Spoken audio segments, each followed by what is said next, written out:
Typical സാക്ഷ്യം എന്ന് പറയും. ക്രിസ്ത്യജനോടെ പ്രോബ്ലം എന്ന് വെച്ചാൽ അവർ ജർമ്മൻ സ്റ്റുഡൻ്റാണ്, ജർമ്മൻ ഭാഷ സ്റ്റുഡൻ്റാണ്. പക്ഷേ പ്രോബ്ലം എന്ന് വെച്ച് കഴിഞ്ഞാൽ ഇവർക്ക് ക്ലാസ്സിൽ അറ്റൻഡ് ചെയ്യാൻ പറ്റണില്ല. ക്ലാസ്സിൽ അറ്റൻഡ് ചെയ്യാൻ ആദ്യകാലങ്ങളിൽ അവർക്ക് A1 A2 പരീക്ഷയുടെ സമയത്ത് കോവിഡാണ് വന്നത്. അവർക്ക് കോവിഡ് വന്ന് ശ്വാസം കിട്ടാതെയായി, ക്ലാസ്സിൽ പോകാൻ പറ്റാതെയായി, ക്ലാസ്സിൽ ആബ്സെൻ്റായി. അപ്പോൾ പരീക്ഷ അറ്റൻഡ് ചെയ്താൽ തോക്കുമെന്നുള്ള കാരണം വെറുതെ കാശ് കളയണ്ട എന്നാണ് പൊതുവെയുള്ള ഒരു പൊതുധാരണ. പക്ഷേ എങ്കിലും അവളുടെ മനസ്സിലിരുന്ന് ആരോ പറയുന്നുണ്ട്, നീ അറ്റൻഡ് ചെയ്യുമെന്ന് പറയുന്നുണ്ട്. അറ്റൻഡ് ചെയ്യുകയും 60% പോലും അറ്റൻഡൻസ് ഇല്ലായിരുന്ന ഈ ക്രിസ്ത്യജനോ A1 ഏറ്റവും കവർ ചെയ്യുകയും ചെയ്യും അത്ഭുതകരമായി. പിന്നെ B1 B2 എക്സാം വരും, ജർമ്മൻ.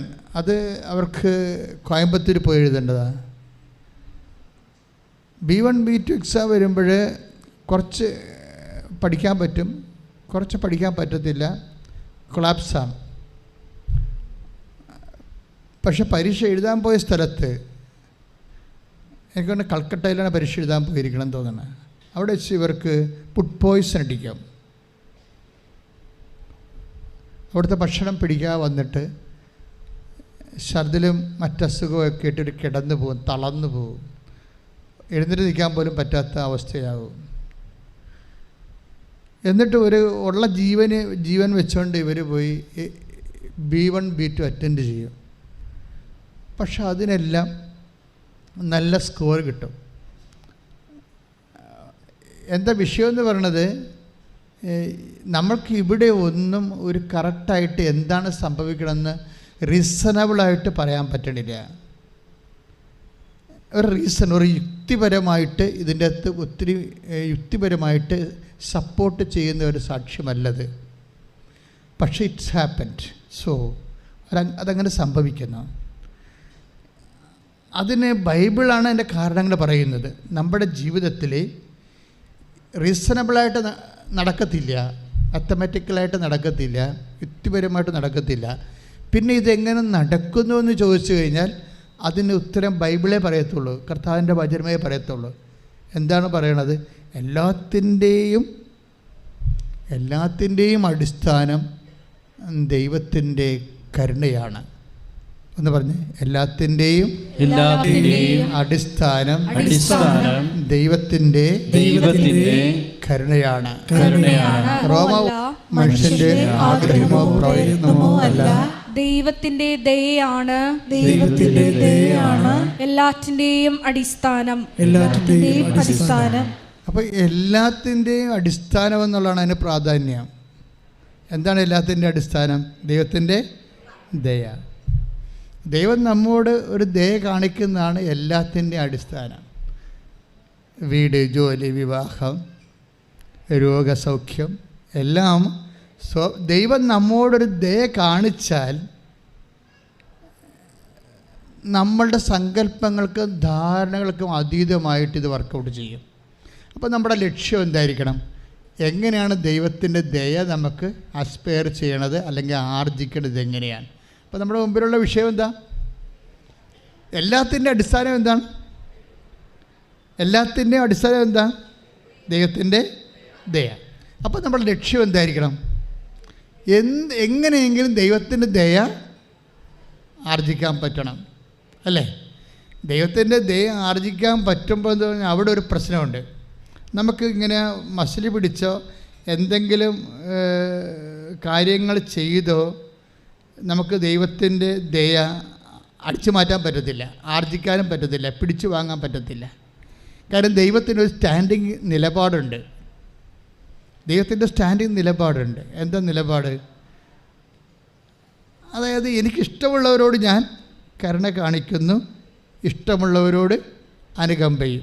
അവിടെ കഴിയണ്ട വിഷയം പറഞ്ഞിട്ടില്ലേ? റോമ 9:15. Take the word of God. ശ്രദ്ധിക്കട്ടെ. ഹല്ലേലൂയ. 9:18. താൻ ഇച്ഛിക്കുന്നവരോട് അവിടുന്ന് കരുണ കാണിക്കുന്നു. ഒന്ന് പറഞ്ഞേ, താൻ ഇച്ഛിക്കുന്നവരോട് അവിടുന്ന് കരുണ കാണിക്കുന്നു. അടുത്തത്, അതുപോലെ താൻ ഇച്ഛിക്കുന്നവരെ കഠിന ഹൃദയരാക്കുകയും ചെയ്യുന്നു. ദൈവത്തിൻ്റെ സ്റ്റാൻഡിങ് വർക്ക് പ്രിൻസിപ്പിൾ എന്ന് പറഞ്ഞാൽ എന്താണ്? നമ്മൾക്ക് എന്തെങ്കിലും ഒരു ഗിമ്മിക്ക് കാണിച്ച് ദൈവത്തിൻ്റെ ദയയ്ക്ക് പാത്രീഭൂതമാകാനൊന്നും പറ്റത്തില്ല. അതാണ് വിഷയം. അപ്പം അതേസമയം തന്നെ ദൈവത്തിൻ്റെ ദയയാണ് എല്ലാത്തിൻ്റെയും അടിസ്ഥാനം. അത് റോമ 9:15, 9:16 അടുപ്പിച്ചടുപ്പിച്ച് പറഞ്ഞ വാക്കുകളാണ്. എല്ലാത്തിൻ്റെയും അടിസ്ഥാനം പറഞ്ഞേ, ദൈവത്തിൻ്റെ ദയയാണ്. അപ്പം നമ്മൾ വിചാരിക്കുന്നത് നിങ്ങളുടെ ജോലി, നിങ്ങൾ വിചാരിക്കുന്നത് നിങ്ങളുടെ സീനിയോറിറ്റിയാണ് എല്ലാത്തിൻ്റെ അടിസ്ഥാനം എന്ന്. മണ്ണാങ്കട്ട ഒരു വർക്ക് ചെയ്യത്തില്ലേ? നിങ്ങളുടെ മെരിറ്റാണ് എല്ലാത്തിൻ്റെ അടിസ്ഥാനമെന്ന് മനുഷ്യന് ഒരു ധാരണയുണ്ടല്ലോ. മനുഷ്യന് പൊതുവെ ഒരു ധാരണയില്ലേ? എല്ലാത്തിൻ്റെ അടിസ്ഥാനം നമ്മുടെ മെരിറ്റാണ്, യോഗ്യതയാണ്. പക്ഷേ ബൈബിൾ എന്താ പറയണത്? എല്ലാത്തിൻ്റെ അടിസ്ഥാനം നിൻ്റെ യോഗ്യതയാകണം നിർബന്ധമില്ല. പിന്നെ എന്താണ്? ദൈവത്തിൻ്റെ. ദാറ്റ് മീൻസ് നിനക്ക് മെരിറ്റ് ഇല്ലെങ്കിലും കർത്താവിൻ്റെ കൃപയുണ്ടെങ്കിൽ അതാണ് നിൻ്റെ മെരിറ്റ്. കൈയടിച്ച് കർത്താവിന് ഒരു സാക്ഷ്യം, ഒരു പത്തനംതിട്ടയിൽ ഒരു സിബി മാത്യുവിൻ്റെ സാക്ഷ്യം. സിബി മാത്യുവിൻ്റെ പ്രശ്നം എന്താണ്? അദ്ദേഹം 2018 പ്രളയത്തിൽ, നമുക്കറിയാം പത്തനംതിട്ട, ചെങ്ങന്നൂർ ഭാഗങ്ങളൊക്കെ പ്രളയത്തിൻ്റെ ഏറ്റവും വലിയ കെടുതി അനുഭവിച്ച സ്ഥലങ്ങളാണ്. അപ്പോൾ അദ്ദേഹത്തിൻ്റെ ഫാക്ടറിയും അദ്ദേഹത്തിൻ്റെ കമ്പനിയും എല്ലാം ഒഴുകിപ്പോയി, നശിച്ചു പോയി. അദ്ദേഹം വലിയ കടത്തിലും, 2 തരത്തിൽ കടങ്ങൾ വന്ന്. ഒന്ന്, ബാങ്കുകാർ ജപ്തിയിലാക്കി വസ്തു അവശേഷിക്കുക, ഉള്ളതാ പോയി, അവശേഷിക്കുന്നത് ബാങ്കുകാർ ജപ്തിയിലാക്കി. അതേസമയം തന്നെ പ്രൈവറ്റ് ലോൺസ്, അദ്ദേഹം കൊടുക്കാനുണ്ടായിരുന്ന ആൾക്കാരെല്ലാം അദ്ദേഹത്തിൻ്റെ വീട് വളഞ്ഞ്. വളരെ മാന്യമായി ജീവിച്ച ഒരു മനുഷ്യനാണ്. അത് പറയുമ്പോൾ അദ്ദേഹത്തിൻ്റെ ചങ്കിങ്ങനെ പെട്ടെന്ന് കണ്ണിങ്ങനെ നിറയും. കാര്യം വളരെ മാന്യമായ രീതിയിൽ ജീവിച്ചതാണ്. പക്ഷെ ഒരു പ്രളയം വന്നതോടുകൂടി ലൈഫിങ്ങനെ തിരിച്ചു വെച്ച പോലെ. എന്തൊക്കെയാണ് പോയത്? അദ്ദേഹത്തിൻ്റെ എല്ലാ സ്ഥാവര ജംഗമ വസ്തുക്കളും അസ്ഥി ഭദ്രതകളും എല്ലാം പോയിട്ട് അദ്ദേഹം വലിയ കൂടിയ കടക്കാരനായി മാറിയിട്ട് ബാങ്ക് ജപ്തിയാകാൻ പോകുന്നു. ജപ്തി നോട്ടീസ് ഇട്ട്, ഡേറ്റ് ഇട്ട്. അതേസമയം തന്നെ അദ്ദേഹത്തിന് പ്രൈവറ്റ് കടക്കാരെല്ലാം അദ്ദേഹത്തിൻ്റെ വീട് വളയുന്നു. അപ്പോൾ ഇങ്ങനെ ഒരു വല്ലാത്ത സിറ്റുവേഷനിൽ ആരോ പറഞ്ഞിട്ടാണ് അദ്ദേഹം അവസാനത്തെ ഒരു കച്ചിത്തുരുമ്പ് പോലെ ഉടമ്പടി എടുക്കുന്നത്. ഉടമ്പടി എടുത്ത ദിവസം കഴിഞ്ഞിട്ട് പിന്നീട് അദ്ദേഹം അത് കൊണ്ടുവന്ന് ഒരാഴ്ച കഴിഞ്ഞപ്പോൾ, ഒരാഴ്ചക്ക് മുമ്പാണ് ഉടമ്പടി എടുക്കുന്നത്. അപ്പോൾ അദ്ദേഹത്തിൻ്റെ അത് നിക്കക്കളിയില്ലാതെ വീടുകളിൽ ആളിങ്ങനെ കടക്കാരെപ്പോഴും വന്ന് നാണം കെടുത്താൻ തുടങ്ങിയപ്പോൾ അദ്ദേഹം ഇവിടെ വന്ന് ഈ ഉടമ്പടി എടുത്ത പേപ്പറുമായിട്ട് വന്ന്, അപ്പോൾ ഞാൻ ഈ ഉടമ്പടി ജപ്തി പേപ്പർ കൊണ്ടുപോയി അമ്മയെടുത്ത് ഏൽപ്പിച്ചു. നമുക്ക് ചെയ്യാൻ കഴിയുന്ന ഏറ്റവും അർത്ഥവത്തായ ഒരു കാര്യമാണ് വിശ്വാസിയെ സംബന്ധിച്ച്. അവിശ്വാസിയെ സംബന്ധിച്ചിടത്തോളം ഇതെന്ത് പരിപാടിയാണെന്ന് തോന്നിപ്പോകും. പക്ഷേ വിശ്വാസിയെ സംബന്ധിച്ചിടത്തോളം അത് വേറെ ലൈനിലാണ് അത് പോണത്. കാര്യം നമുക്ക് വേറെ ഒരു മെറിറ്റില്ല. വചനം എന്താ പറയണത്? റോമ 9:16 എന്താ പറയണത്? എല്ലാത്തിൻ്റെ അടിസ്ഥാനം ദൈവത്തിൻ്റെ കാരുണ്യമാണ്. അതാണ് സംഭവം. നമ്മൾ എന്തുകൊണ്ടാണ് ഇത് എല്ലാ അമ്മയെ ത്രൂ, കാര്യം ദൈവത്തിൻ്റെ തിരുസ അമ്മയേക്കാൾ വലിയ മാധ്യസ്ഥയില്ല, നമുക്കറിയാം. അപ്പോൾ അതുകൊണ്ട് തന്നെ എല്ലാം അമ്മയുടെ സമർപ്പിച്ച് കഴിയുമ്പോൾ കാര്യത്തിൽ നമ്മൾക്ക് മെറിറ്റ് ഇല്ലെങ്കിൽ, ഇപ്പം നമുക്ക് മെറിറ്റ് ഉണ്ടെങ്കിൽ ഓക്കെ, നമുക്ക് ഈശോയോട് ഡയറക്റ്റ് ഇൻട്രാക്ട് ചെയ്യാൻ പറ്റും. മെറിറ്റ് ഇല്ലെങ്കിൽ നമ്മൾ എന്ത് ചെയ്യും? കാര്യം നമ്മുടെ ജീവിതത്തിൽ നമ്മൾ എത്ര കൊലകൊമ്പനായാലും ചിലപ്പോൾ നമുക്ക് നമ്മുടേതായിട്ടുള്ള യോഗ്യത ഇല്ലാതാണ്ട് വരും. അതുകൊണ്ടാണ് യോഗ്യതയില്ലാത്ത ഒരു അവസ്ഥ വന്നാലാണ് മരിയൻ കവനൻറ്റിൻ്റെ പ്രസക്തി വരണത്. നമ്മളതുകൊണ്ട് നമ്മളൊന്നും കാണുന്നില്ല. നമ്മളൊന്നും കാണുന്നില്ല. ഞാൻ ആ ജപ്തി പേപ്പർ 2 കോടി ജപ്തി പേപ്പർ കൊണ്ടുവന്ന് മാതാവിൻ്റെ അടുത്ത് വെച്ചിട്ട് ഒരു വിശ്വാസ പ്രമാണം ചൊല്ലി ഒരു സമർപ്പണ പ്രാർത്ഥനയും ചൊല്ലിയിട്ട് തിരിച്ചു കൊടുക്കും. തിരിച്ചു കൊടുക്കുമ്പോൾ എന്താ സംഭവിക്കണത്? തിരിച്ചു കൊടുക്കുമ്പോൾ തന്നെ അദ്ദേഹത്തിന് ഒരു വെളിച്ചം കിട്ടും പെട്ടെന്ന്. എന്താണ്? ഒരു 6 മാസത്തിന് മുമ്പോ മറ്റ് ഒരു ഫ്രണ്ടിനെ അദ്ദേഹം പരിചയപ്പെട്ടിരുന്നു. ജസ്റ്റ് റീസെൻ്റാണ്, കാഷ്വലായിട്ട് അങ്ങനെ പരിചയപ്പെട്ടതാണ്, ജസ്റ്റ് റീസെൻ്റ്. എന്താ പ്രോബ്ലം വെച്ച് കഴിഞ്ഞാൽ, നിന്നെ രക്ഷിക്കാനുള്ള നീ ദൈവത്തിൻ്റെ ഒരു വഴികളിലേക്ക് പോകുന്ന വ്യക്തിയാണ് എന്ന് ദൈവത്തിന് തോന്നിയാൽ, നാളെ കാലം നിനക്കൊരു അപകടം ഉണ്ടാകാൻ സാധ്യതയുണ്ടെന്ന് ദൈവത്തെ മനസ്സിലായാൽ, ദൈവം ആ വിഷയം നിന്നെ രക്ഷിക്കാനുള്ള വഴികൾ സെറ്റ് ചെയ്ത് വെച്ചേക്കും. പക്ഷേ നീ ഡോൺ കെയർ ആയാൽ, ദൈവത്തിനേക്കാൾ വലിയ എൻ്റെ കഴിവാണ്, എൻ്റെ ബുദ്ധിയാണ്, എൻ്റെ ശക്തിയാണ്, അമേരിക്കയിലും കാനഡയിലും ഒക്കെ ഉള്ള എൻ്റെ ബന്ധുക്കളാണെന്നൊക്കെ പറഞ്ഞിരുന്നാൽ നീ ദൈവത്തിനെ അവോയ്ഡ് ചെയ്താൽ നീ ദൈവം നിനക്ക് വേണ്ടി ഒരുക്കിയിരിക്കുന്ന പദ്ധതി വെളിപ്പെടുത്തത്തില്ല. കാര്യം എന്താണ്? പന്നിയുടെ മുമ്പിൽ കൊണ്ടുപോയി രത്നങ്ങൾ വിതറുന്നതെന്ന് ഈശോ നേരത്തെ പറഞ്ഞത് ദൈവത്തിൻ്റെ നിലപാടാണത്. നിങ്ങളുടെ മുത്തുകൾ പന്നികളുടെ മുമ്പിൽ വിതറരുത്. Take the word of God. ശ്രുതിക്കട്ടെ. Hallelujah, hallelujah, hallelujah, hallelujah. മത്തായി ശ്രീകണ്ഠ സുവിശേഷം 7:6. നിങ്ങളുടെ മുത്തുകൾ പന്നികൾക്ക് ഇട്ടുകൊടുക്കരുത് എന്ന് പറഞ്ഞാൽ നിങ്ങളുടെ മുത്തുകൾ പന്നികൾക്ക് ഇട്ടുകൊടുക്കരുത്. അവ അത് ചവിട്ടി നശിപ്പിക്കുകയും തിരിഞ്ഞ് നിങ്ങളെ ആക്രമിക്കുകയും ചെയ്തേക്കാം. അപ്പൊ ദൈവത്തിന്റെ മനസ്സിലിരിപ്പ് കൃത്യമല്ലേ? ഇത് ഈ കളി അറിയാതെ കളിച്ചാൽ കൈ പൊള്ളാൻ സാധ്യതയുണ്ട്. ഇത് വെച്ച് കഴിഞ്ഞാൽ നമ്മളൊരു പന്നിയാണെന്ന് വിചാരിച്ചോ. ദൈവത്തിന് എന്താ വെച്ചാൽ പന്നിയുടെ സ്വഭാവം എന്താണ്? ചുമ്മാ വെട്ടി വിഴുങ്ങുക, കുറേ പ്രസവിക്കുക. ആ പ്രസവിക്കണ കൊച്ചിനെ തന്നെ തിന്നുക. പന്നിയുടെ സ്വഭാവം അതല്ല. നമ്മൾ നോക്കിയിരുന്ന ഒരു 21 കുഞ്ഞുങ്ങളൊക്കെ പ്രസവിക്കും, പക്ഷേ കിട്ടണ 7 എണ്ണമാണ്. ബാക്കിയെല്ലാം അത് രാത്രി അടിച്ച് കളയും, തന്നെത്താൻ അടിച്ച് കളയും. സ്വന്തം കുഞ്ഞിനെയാണ് തിന്നണമെന്ന് പോലും അതിന് ബോധമില്ല. ഇങ്ങനെയുള്ളൊരു വ്യക്തിയാണ് നീയെങ്കിൽ തീർച്ചയായിട്ടും നിനക്ക് ദൈവിക വഴികൾ വെളിപ്പെട്ട് കിട്ടത്തില്ല. കാര്യം എന്താണ്? ദൈവം അത് വെളിപ്പെടുത്തത്തില്ല. കാര്യം വെളിപ്പെടുത്തിയിട്ട് കാര്യമില്ല. അങ്ങനെ വെളിപ്പെടുത്തി തന്നാൽ പോലും നീ പറയും നിൻ്റെ കേമത്വമാണെന്ന് പറയും. നിന്നെ പരീക്ഷ ജയിപ്പിച്ചെന്ന് വിചാരിച്ചോ? നീ പഠിച്ചിട്ടില്ല, പരീക്ഷ ജയിപ്പിച്ചു. അപ്പം നീ പറയും ഞാൻ പഠിക്കേണ്ട ആവശ്യമൊന്നുമില്ല, പഠിക്കാതെ എനിക്കൊന്നും ഇഷ്ടം നോക്കിയാൽ മതി. നീ കുട്ടികൾ അപ്പം ദൈവമാണ് ഹെൽപ്പ് ചെയ്തിരിക്കണത്, ദൈവത്തിൻ്റെ കാരുണ്യമാണ് നിന്നെ ഹെൽപ്പ് ചെയ്തിരിക്കണത്. പക്ഷേ നീ പന്നിയായത് കാരണം ദൈവത്തിന് അവോയ്ഡ് കൊണ്ട് പറയും എനിക്കതൊന്നും പ്രശ്നമില്ല, എനിക്കൊന്ന് ക്ലാസ് അറ്റൻഡ് ചെയ്യണം, ചുമ്മാ ഒന്ന് നോക്കിയാൽ മതി, മാർക്ക് പ്രവടാന്ന് വീണുള്ളൂ എന്ന് പറയും. ദാറ്റ് മീൻസ് ദൈവത്തിന് കൊടുക്കേണ്ട മഹത്വം പന്നി അടിച്ചു മാറ്റണം. കണ്ടില്ലേ? സ്വന്തമായിട്ട് സൂക്ഷിച്ച് കളിച്ചില്ലെങ്കിൽ ഒരിക്കലും നമുക്ക് ദൈവത്തിനനുസരിച്ച് നിൽക്കാൻ പറ്റത്തില്ല. പ്രാർത്ഥിക്കുക. കർത്താവ് ദൈവമേ, സ്വയം പുകഴ്ചയും മഹത്വം അന്വേഷിക്കാതെ ഏകജാതന്റെ മഹത്വം ദൈവത്തിന് കരയേറ്റിക്കൊണ്ട് എൻ്റെ സാക്ഷ്യങ്ങളാൽ ദൈവത്തെ മഹത്വപ്പെടുത്താൻ എന്നെ അഭിഷേകം ചെയ്യണം. സ്വീകരിക്കുന്ന ആളാണെങ്കിൽ സ്വാഭാവികമായിട്ടും എന്നാ സംഭവിക്കുന്നത്? ദൈവം നിന്നെ തൻ്റെ മുത്തുകൾ, ഈ ദൈവത്തിൻ്റെ നിലപാട് കണ്ട, നിൻ്റെ മുത്തുകൾ പന്നികളുടെ മുമ്പിൽ വിതറരുത്, വെളിപ്പെടുത്തി തരത്തില്ല. നീ അഹങ്കാരിയാണ്, തോന്നിവാസിയാണ്.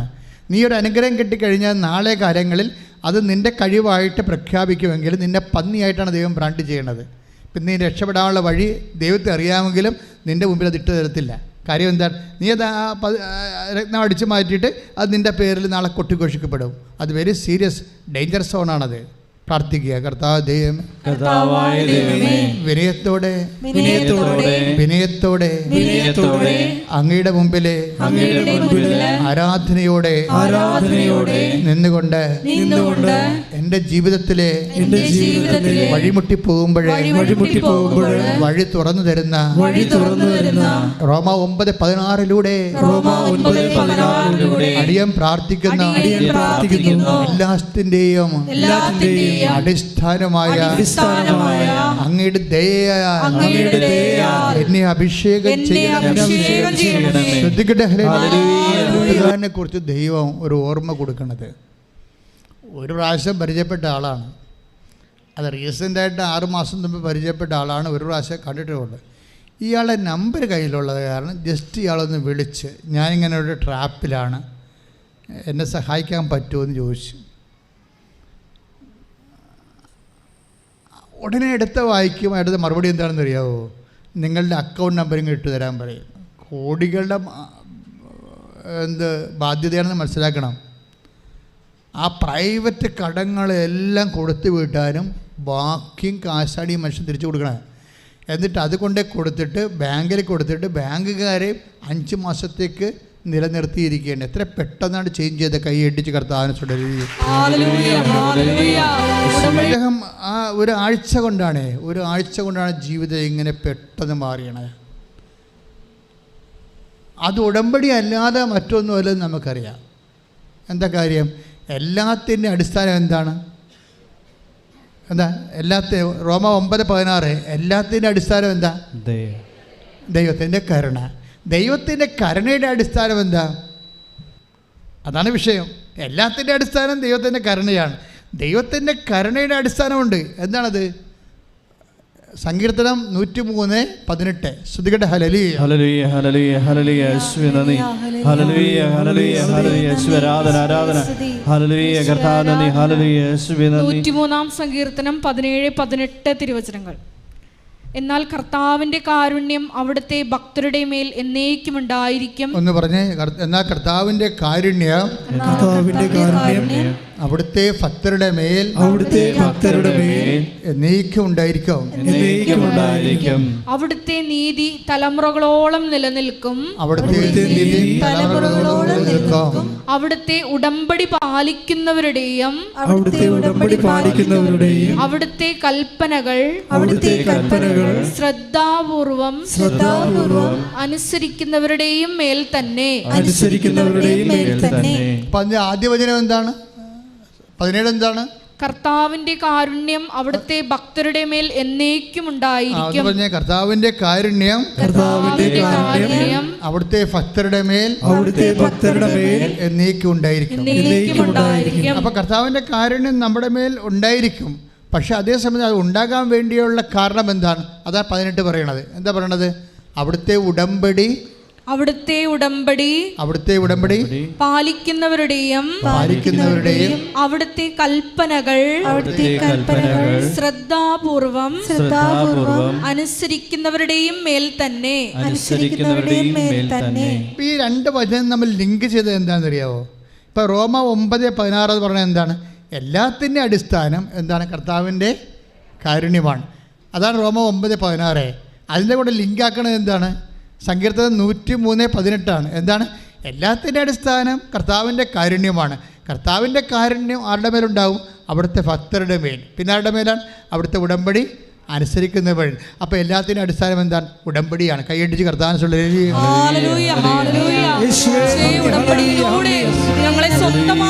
ഏത് കാലത്താണ് ഉടമ്പടി വരണത്? കഷ്ടപ്പാടിൻ്റെ കാലത്താണ്. കഷ്ടപ്പാട് ഉടമ്പടിയും തമ്മിൽ കണക്ട് ചെയ്തിരിക്കുന്നത്. കഷ്ടപ്പെടുന്നവരുടെയും കഷ്ടപ്പാട് അനുഭവിക്കുന്നവരുടെയും പദ്ധതിയാണ് ഉടമ്പടി.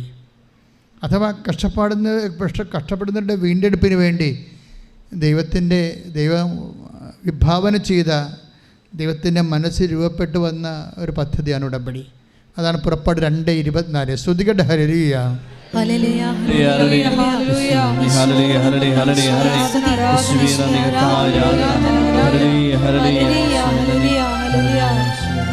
പുറപ്പാട് 2:24.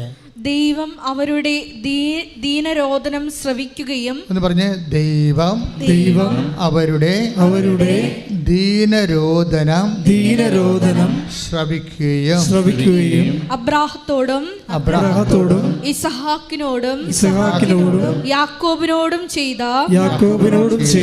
ഉടമ്പടി ഓർമ്മിക്കുകയും ചെയ്തു. കഷ്ടപ്പാടും ദിനാരോധന ഉടമ്പടിയുമായിട്ട് കണ്ടിരിക്കണേ. നമ്മൾ ഒരു ഉടമ്പടിയിലാണെങ്കിൽ നമ്മുടെ കഷ്ടപ്പാടിൻ്റെ കാലത്ത് ദൈവം തീർച്ചയായിട്ടും ഉടമ്പടി ഓർക്കും. പറഞ്ഞു മനസ്സിലായ? നമ്മൾ വളരെ സീരിയസ് ആയിട്ട് ഉടമ്പടി കാണേണ്ടത്. നിങ്ങൾ ഈ IELTS പാസ്സാകാനും വസ്തു വിൽക്കാനും മകളെ കെട്ടിക്കാനും വേണ്ടി പെട്ടെന്ന് തരികയുടെ എന്തെങ്കിലും പരിപാടി കാണിച്ചിട്ട് വീണ്ടും നിങ്ങൾ പഴയ അതെല്ലാം കാര്യം കണ്ടു കഴിയുമ്പോൾ പഴയ ഉടായിപ്പായിട്ടൊക്കെ ജീവിച്ചാൽ നിങ്ങൾ ദൈവം ഓർക്കത്തില്ല.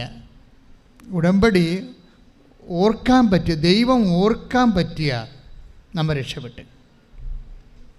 ഉടമ്പടിയുടെ രണ്ടാമത്തെ ആക്ടിവേഷൻ പ്രിൻസിപ്പിൾ ഓർമ്മയാണ്. നിങ്ങൾ ദൈവത്തോട് ചെയ്ത ഉടമ്പടി ദൈവം ഓർക്കണത് പലപ്പോഴും നിങ്ങളുടെ കഷ്ടപ്പാടിൻ്റെ കാലത്ത് ദൈവം ഓർക്കും. കഷ്ടപ്പാടിൻ്റെ കാലത്ത് ദൈവം അത് ഓർക്കും. പക്ഷെ ഒരു കാര്യമുണ്ട്, നമ്മൾ ഓർക്കണമെങ്കിൽ ദൈവത്തിരുസന്നിധി ദൈവത്തെ, ഇപ്പം കഴിഞ്ഞ ദിവസം ഒരു സാക്ഷ്യം ഉണ്ടായി. ശ്രുതിയുടെ മക്കളെ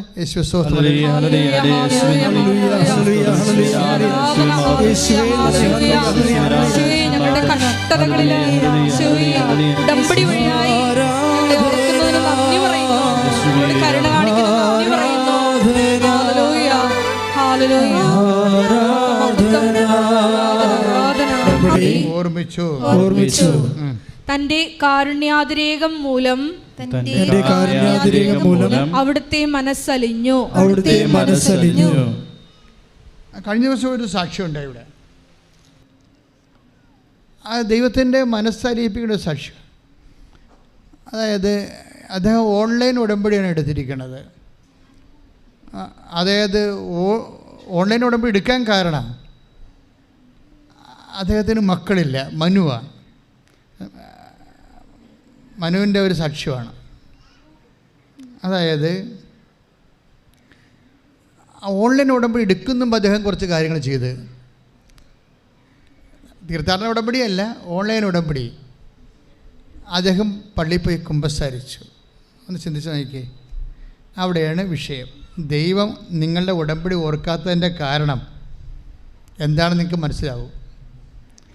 ഇവിടെ മനുഷ്യന്മാർ ദൈവതിരുസന്നിധിയിൽ ഉടമ്പടി എടുക്കുന്ന രീതികളുണ്ട്. ഓൺലൈൻ ഉടമ്പടി എടുക്കുകയാണ്.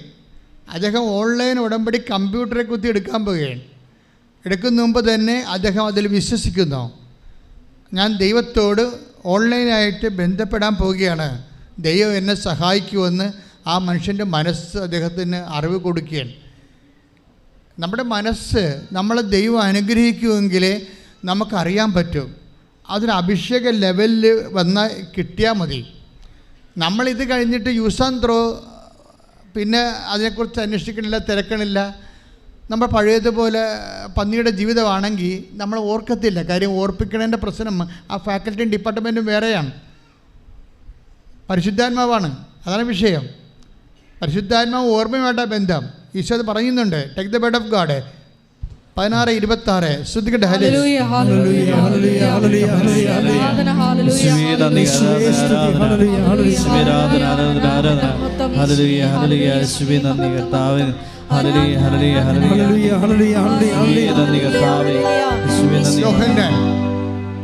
യോഹന്നാൻ 16:26 എടുത്ത്.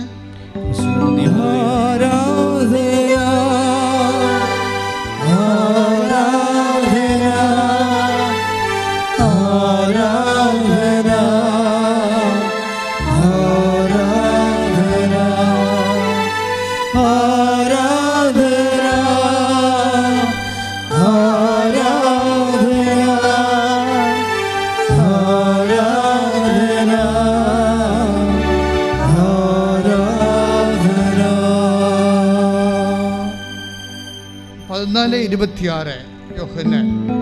എന്നാൽ ഇത് പറഞ്ഞേ, എന്റെ നാമത്തിൽ പിതാവ് അയക്കുന്ന സഹായകനായ പരിശുദ്ധാത്മാവ്. പരിശുദ്ധാത്മാവ് ആരാണ്? സഹായകൻ. എന്ത് സഹായമാണ് ചെയ്യണമെന്ന് താഴെയുണ്ട്, ശ്രദ്ധിക്കണം.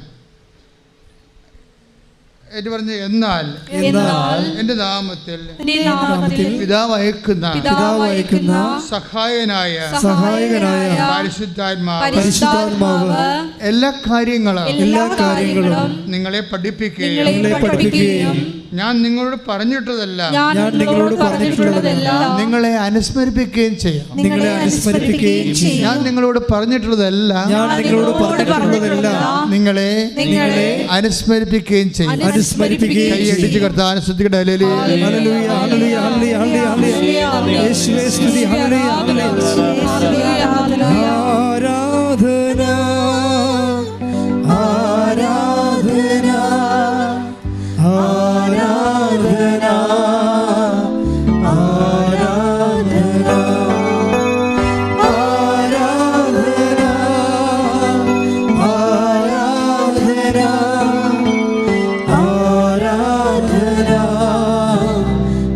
ആരാധന പരിശുദ്ധ പരമ ദിവ്യകാരുണ്യത്തിന് ആരാധനയും സ്തുതിയും പുകഴ്ചയും ഉണ്ടായിരിക്കട്ടെ. നിങ്ങളുടെ കാര്യം മനസ്സിലാക്കണം. ആ വ്യക്തി പെട്ടെന്ന് ഈ ഉടമ്പടിയെക്കുറിച്ച് കേട്ടപ്പോൾ അത് ഓൺലൈൻ എടുക്കാൻ പോകുമ്പോൾ തന്നെ മനസ്സിൽ പരിശുദ്ധാത്മ പറയും, ഓൺലൈൻ ഉടമ്പടി എടുക്കുന്ന മുമ്പ് തന്നെ നീ ദൈവത്തിന് വഴിയൊരുക്കണം, ദൈവത്തിന് പ്രവർത്തിക്കാനുള്ള മാനസികാവസ്ഥ ആത്മീയാവസ്ഥ ഉണ്ടാക്കണം. ഉടനെ അവൻ പോയി കുമ്പസാരിക്കാതെ ഇയാൾ വേറൊരു കാര്യം ചെയ്തു. എന്താ പറയുക, വീട്ടിൽ വന്നിട്ട് അച്ഛന്മാർ വീട് വഞ്ചരിക്കാൻ വന്ന രീതിയിൽ വീടെല്ലാം അടിച്ച് ക്ലീനാക്കി വൃത്തിയാക്കി. അതായത് വീടെല്ലാം നല്ല ക്ലീനാക്കിയിട്ടാണ് ഈ മനുഷ്യൻ തൻ്റെ മനസ്സും ക്ലീനാക്കി ആത്മാവിനും ക്ലീനാക്കിയിട്ട് തൻ്റെ പരിസരവും ക്ലീനാക്കിയിട്ടാണ് ഓൺലൈൻ ഉടമ്പടി എടുക്കുന്നത്. അതിൻ്റെ കാര്യം വെച്ച് കഴിഞ്ഞാൽ അത്രയും ഇടിച്ചുകുത്തി ബോധ്യം ഉള്ളിൽ നിന്ന് പരിശുദ്ധാത്മാവ് നൽകുകയാണ്. ഇതാണ് നിൻ്റെ വഴി, ഇത് കർത്താവ് ഈ ലൈനിൻ്റെ അപ്പുറത്തുണ്ട്, തീർച്ചയായിട്ടും യു വിൽ ബി ബ്ലെസ്ഡ്, തീർച്ചയായിട്ടും യു വിൽ ബി ബ്ലെസ്ഡ്. അതായത് ഈ ഒരു ഭക്തി നമുക്ക് വേണം. ഇതൊരു ഉടമ്പടിയുടെ ഒരു ഭക്തിയാണ്. ഒരു മനുഷ്യൻ ഓൺലൈൻ ഉടമ്പടിയോട് കാണിച്ച ഭക്തിയാണ്. തീർത്ഥാന ഉടമ്പടി എടുത്തിട്ട് പോലും 2 മാസമായിട്ട് കുമ്പസാരിക്കാത്ത പന്നികളുണ്ട്, അത് വേറെ വിഷയം. നമ്മൾ ശ്രദ്ധിക്കണം. അവിടെ ചെന്ന് അച്ഛൻ കണ്ടില്ല, കുറേ ഉടായ്പ പറയും. അവിടെ അച്ഛൻ കണ്ടില്ല, അവിടെ ചെന്നപ്പോൾ നിറച്ച ആളായിരുന്നു, ഇങ്ങനെയൊക്കെ ഓരോ ഉടായ്പ പറയും. ഇതൊന്നും ഏക്കത്തില്ല. നിന്നെ പന്നിയായിട്ട് ദൈവം ബ്രാൻഡ് ചെയ്തിരിക്കുകയാണ്. കാര്യം ഇത്രയും നാളായിട്ട്. കാര്യം ഇതിൻ്റെ പ്രധാനപ്പെട്ട ഒരു വിഷയം ആത്മാവിൻ്റെ വിശുദ്ധീകരണമാണ്. അതിന് ദൈവത്തിന് പ്രാധാന്യമില്ലാതെ നിൻ്റെ വിഷയത്തിന് മാത്രം പ്രാധാന്യം കൊടുക്കുന്ന ആൾക്കാർ ഇതുപോലെ കുമ്പസാരമില്ല വിശുദ്ധീകരണവും ഇല്ലാതെ പ്രത്യക്ഷീകരണ പ്രാർത്ഥന ചൊല്ലിക്കൊണ്ടിരിക്കും. അങ്ങനെ എന്തുമാത്രം ആൾക്കാരാണ് വെറുതെ ഉടമ്പടി എടുത്ത് പ്രത്യക്ഷീകരണ പ്രാർത്ഥന ചൊല്ലിക്കൊണ്ടിരിക്കും. മറ്റ് നടപടികളൊന്നുമില്ല. അതുകൊണ്ട് ഇതിൻ്റെ താഴെ സംഭവങ്ങളെല്ലാം ഇരിക്കണമെന്ന് വിചാരിച്ചിരിക്കണം. എന്ന് വെച്ചാൽ ഇതാണ് ചെയ്യാൻ ഈസി, മറ്റൊക്കെ ബുദ്ധിമുട്ടുള്ളതാണ്. ഇത്രയും ബുദ്ധിമുട്ടുള്ള ആൾക്കാർ ഇത്രയും കഷ്ടപ്പെട്ട് ഇങ്ങോട്ട് വരേണ്ട ഒരു കഥയുമില്ല. ഇത് സത്യമായ, നിങ്ങൾക്കറിയാമല്ലോ, കഷ്ടപ്പാടിൻ്റെ കാലത്ത് ദൈവം മനുഷ്യന് വേണ്ടി ചെയ്ത കാരുണ്യമാണ് ഉടമ്പടി. അതാണ് പുറപ്പാടിൻ്റെ പുസ്തകത്തിൽ നമ്മൾ വായിച്ചത്. പുറപ്പാട് 2:24 റീഡ് ഇറ്റ് അഗൈൻ. ശ്രദ്ധിക്കട്ടെ. ഹല്ലേലൂയ ഹല്ലേലൂയ ഹല്ലേലൂയ ഹല്ലേലൂയ പുറപ്പാട് 2:24 ദൈവം അവരുടെ ദീനരോദനം ശ്രവിക്കുകയും അബ്രാഹത്തോടും ഇസ്ഹാക്കിനോടും യാക്കോബിനോടും ചെയ്ത ഉടമ്പടി ഓർമ്മിക്കുകയും ചെയ്തു. അതായത് ഉടമ്പടി ഓർമ്മിക്കുമ്പോൾ നമുക്കറിയാമല്ല, ഉടമ്പടി എന്ന് പറയുമ്പോൾ അതിന് നിലവാരം 90 ദിവസത്തേക്കല്ലത്. അതിൻ്റെ അണ്ടർലൈൻ എന്ന് പറഞ്ഞാൽ എന്നേക്കുമാണ്. നമ്മളിപ്പോൾ ഒരു പ്രത്യേക ആവശ്യത്തെ ബേസ് ചെയ്ത് ഉടമ്പടി ചെയ്യുമ്പോഴാണ് അത് 90 ദിവസമായി വരണത്. ഒരു വ്യക്തിക്ക് ദൈവം നിത്യമായി നിലനിൽക്കുന്ന കാരണം നിങ്ങളിപ്പോൾ നിങ്ങളുടെ നാട്ടിലുള്ള റിയൽ എസ്റ്റേറ്റുകാരുമായിട്ട് വസ്തു ഇടപാടുണ്ടെങ്കിൽ ആ ഉടമ്പടിക്കൊക്കെ ഡേറ്റ് ഉണ്ട്. കാര്യം അയാളും ചാവും നിങ്ങളും ചാവും. പക്ഷേ മരിക്കാത്ത ഒരാളുമായിട്ട് നിങ്ങൾ ഉടമ്പടി ചെയ്തിരിക്കണത്. അതുകൊണ്ടാണ് ഉടമ്പടിയെക്കുറിച്ച് പറയുമ്പോഴപ്പോൾ എന്നേക്കും എന്നാണ് പറയണത്. എന്നേക്കും. കാര്യം മരിക്കാത്ത ഒരാളുമായിട്ടാണ് നിങ്ങൾ ഉടമ്പടി ചെയ്തിരിക്കുന്നത്. അയാൾ ഒരു മനുഷ്യനാണെങ്കിൽ മരിച്ചു പോകും, ഉടമ്പടി കാലഘട്ടപ്പെട്ട് പോകും. കൊള്ളാം, കല്യാണം ഒരു ഉടമ്പടിയല്ലേ, വിവാഹം ഒരു ഉടമ്പടിയല്ലേ. സെൻറ്റ് പോൾ എന്താ പറയണത്? ഭാര്യ ഭർത്താവ് മരിച്ചാൽ പിന്നെ ആ ഉടമ്പടി നിലനിൽക്കുന്നില്ല. അപ്പോഴെന്ത് സംഭവിച്ചാൽ ഉടമ്പടിയുടെ രീതി അനുസരിച്ച് ദൈവം ഓർക്കേണ്ട ഒരു സിറ്റുവേഷനിൽ പരിശുദ്ധാത്മ നിറഞ്ഞ് നീ ജീവിക്കേണ്ട ഒരു ആവശ്യമുണ്ട് ഇതിൻ്റെ അകത്ത്. ക്ലിയറല്ലേ? മനസ്സിലായില്ലേ? കാര്യം ഇത് ലാസ്റ്റ് ഓപ്ഷനാണ്. ഉടമ്പടിയേക്കാൾ വലുതായിട്ട് ദൈവത്തിന് പോലും ഒന്നും ചെയ്യാൻ പറ്റത്തില്ല. കാര്യം ദൈവം എത്രയോ സൂപ്പർ ഇൻ്റലിജൻ്റിൽ ഏറ്റവും ടോപ്പായിട്ട് ചെയ്തിരിക്കുന്ന ഒരു പ്രത്യേക പദ്ധതിയാണിത്. അതുകൊണ്ടാണ് ഇത് ആദ്യകാലം മുതലേ നിലനിൽക്കുന്നത്. ഉൽപ്പത്തി പുസ്തകം മുതൽ, അവിടെ നമ്മുടെ കൃപാസന വാദിക്ക് ഡെപ്യൂട്ടി ചെയ്തിരിക്കണില്ലേ, ഉൽപ്പത്തി പുസ്തകം മുതൽ കൃപാന വരെ 10 ഉടമ്പടിയാണ് ദൈവം ചെയ്തിരിക്കുന്നത് മനുഷ്യരാശിയോട്. അപ്പോൾ ഉടമ്പടിയാണ് ഏറ്റവും ടോപ്പ് സംഭവം. ഉടമ്പടി എന്ന് വെച്ചാൽ ഇനി നമ്മൾ ഉടമ്പടി ചെയ്തു, നമ്മുടെ കാലഘട്ടത്തിൽ ആ ഉടമ്പടി ചെയ്ത് അത്രയും കാലം നമ്മൾ കൃത്യമായിട്ട് നിന്നു. പക്ഷേ നമുക്ക് കഷ്ടപ്പാട് വരികയാണെങ്കിൽ നിൻ്റെ ഉടമ്പടിയെ, പണ്ട് ചെയ്ത ഉടമ്പടി ദൈവം ഓർക്കും. പക്ഷെ അതിനെന്ത് ചെയ്യണം? നിനക്ക് കഷ്ടപ്പാട് വരുന്ന കാലത്ത് നീ ചെയ്ത ഉടമ്പടി ദൈവം ഓർക്കും. പക്ഷെ ഓർക്കണമെങ്കിൽ എന്ത് ചെയ്യണം? ഭക്തി ഉണ്ടായാൽ മതി. ആ മനുഷ്യൻ്റെ കണ്ട് പനുവിൻ്റെ പറയുന്നത് അവന് ഭക്തിയാണെന്നല്ല. എന്താ ഭക്തി? അവൻ ഉടമ്പടി ചെയ്യാൻ, ദൈവമായിട്ട് ഉടമ്പടി ചെയ്യാൻ പോകണമെന്ന് ഓൺലൈൻ ഉടമ്പടി ചെയ്യാൻ പോകുമ്പോൾ തന്നെ പോയി അഭിഷിക്തനെ കണ്ട് തൻ്റെ അപരാധങ്ങൾ ഏറ്റുപറഞ്ഞ് യേശുവിൻ്റെ നാമത്തിൽ മാപ്പാക്കാൻ പ്രാർത്ഥിച്ചു, മാപ്പ് മേടിച്ചു, വീട്ടിൽ വന്ന് വീടടിച്ച് വാരി എല്ലാം ക്ലിയർ ചെയ്ത്. സാക്ഷ്യത്തിൻ്റെ പോക്കതാണ്, അതിൻ്റെ ലെവലതാണ്. വെച്ചാൽ ഓരോ മനുഷ്യന്മാരെ ഇപ്പം ഞങ്ങളെ എന്തുകൊണ്ടാണ് എല്ലാ ദിവസവും ഞാൻ ക്ലാസ് കൊടുക്കാൻ കാര്യം? ഞാൻ എല്ലാ ദിവസവും ധ്യാനിപ്പിക്കുന്നുണ്ട് അല്ലേ, എല്ലാ ദിവസവും. എന്തുകൊണ്ടാണ് കാര്യം? ഇത് കുറച്ച് പേർക്കെങ്കിലും ഇതിൻ്റെ ഒരു ഐഡിയ കിട്ടാൻ വേണ്ടിയാണ്. കുറച്ച് പേർക്കെങ്കിലും. ഞാൻ ഉച്ച കഴിഞ്ഞ് വന്ന ആൾക്കാർ ഞാൻ പ്രൊമോട്ട് ചെയ്യണില്ല. ഞങ്ങളിവിടെ 2:30 തന്നെ ക്ലാസ് അവസാനിപ്പിച്ച് കളയും. കാര്യം ഉച്ച കഴിഞ്ഞ് വന്നത് അംഗവും കാണാം, താളിയും പറിക്കാനും, അളിയനെയും കാണാം, ആലപ്പുഴയും പോകാമെന്നൊക്കെ പറഞ്ഞ് കറങ്ങി തഞ്ഞ് ഒടിഞ്ഞ് മടങ്ങി വന്ന ആൾക്കാരില്ലേ, അവന്മാരെ നമ്മൾ ഇതിനകത്ത് കൂട്ടണില്ല. കാര്യം അവരിതിൻ്റെ സെക്കൻഡായിട്ടാണിത് കാണുന്നത്. എന്തെങ്കിലും കാര്യങ്ങളുടെ കൂടെ ഒരു സംഭവം കൂടി എടുത്തേക്കാമെന്ന് പറഞ്ഞ് പോയി കാണുകയാണ്. അപ്പോൾ അതുകൊണ്ടാണ് അങ്ങനെ ഒരു സെക്കൻഡ് ഓപ്ഷൻ വെച്ചിരിക്കുന്നത്. കാരണം നമ്മൾ ഒന്നാമത്തെ രാവിലെയുള്ള ഉടമ്പടി, 10:30 ഉടമ്പടി, 2 മണിക്കുള്ള ഉടമ്പടി, അതിന് ഞങ്ങൾ ആവശ്യമായ ക്ലാസ്സും നിർദ്ദേശങ്ങളെല്ലാം നൽകിക്കൊണ്ടിരിക്കും. അവിടെ വെച്ച് സ്റ്റോപ്പ് ചെയ്യുകയും ചെയ്യും. ഉച്ച കഴിഞ്ഞാൽ പിന്നെ ഉടമ്പടി ക്ലാസ്സില്ല. കാര്യം ഇത് അത്രയും സീരിയസ് ആയതുകൊണ്ടാണ്. കാര്യം ഇത് നമ്മളൊന്ന് കാര്യങ്ങൾ മനസ്സിലാക്കി നിങ്ങൾക്കൊന്ന് ഓടിത്തിരിഞ്ഞാൽ, ഇപ്പോൾ ഈ മനുഷ്യൻ എന്താണ്, ഉടമ്പടിയുടെ ഭക്തിയാണ് അദ്ദേഹത്തിന്. കാര്യം ഞാൻ എൻ്റെ ദൈവവുമായിട്ടാണ് ഉടമ്പടി ചെയ്യാൻ പോകുന്നത്. അതുകൊണ്ട് തന്നെ ഞാൻ ഇപ്പോൾ ലെവായുടെ പുസ്തകം നമ്മൾ കഴിഞ്ഞ പ്രാവശ്യം വായിച്ചില്ലേ, എന്താണ്, ഞാൻ പരിശുദ്ധനായിരിക്കുന്ന പോലെ നിങ്ങളും take the word of God. ശ്രദ്ധിക്കട്ടെ. Hallelujah, hallelujah, hallelujah, hallelujah, hallelujah,